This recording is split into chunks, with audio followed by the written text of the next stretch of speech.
Əsrlərdir ki, mübahisə mövzusu olan Azərbaycan xalq mahnısı Sarı Gəlin. Mahnının yaranma tarixi haqqında bir çox versiya var. Bəzi araşdırmaçılar mahnını 7-8-ci əsr, bəziləri isə 2-3-cü əsr öncə aid edirlər. Digər bir versiyaya görə mahnı İslam dinindən əvvəl meydana çıxıb. Sarı Gəlin mahnısı əsasən türk xalqlarının yaşadığı ərazilərdə yayılıb. Mahnının sözləri Bayat tayfasının adı ilə bağlı olan bayatı janrındadır. Çox arxaik və bir neçə not üzərində bəstələndiyi bildirilir. Sadə vəzində yazılan mahnı 7 hecadan ibarətdir.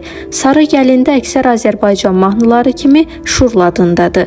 Mahnıda naçam eşqdən bəhs olunur. Qədim türk anlayışında sarı, kübar, incə mənası verir. Qədim Oğuz türklərində sarı, qızılı günəşin rəngini bildirirdi. Rəvayətə görə o dövrdə qızı elçi düşəndə əvvəlcə nənəsinin yanına gələrmişlər. Sevgisinə qovuşa bilməyən gənclərdən biri "Səni mənə verməzlər, ay nənən ölsün sarı gəlin" deyə mahnı oxuyub. Digər versiyaya görə Sarı Gəlin Ağqoyunlu hökmdarı Uzun Həsənin xanımı Despinaya həsr olunub.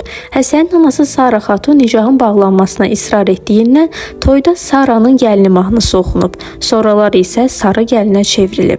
Bir versiyaya görə isə mahnının yaranması Şah İsmail Xətainin dövrünə təsadüf edir. Xətainin mahnının saraydakı qadınlardan birinə əsr etdiyi deyilir.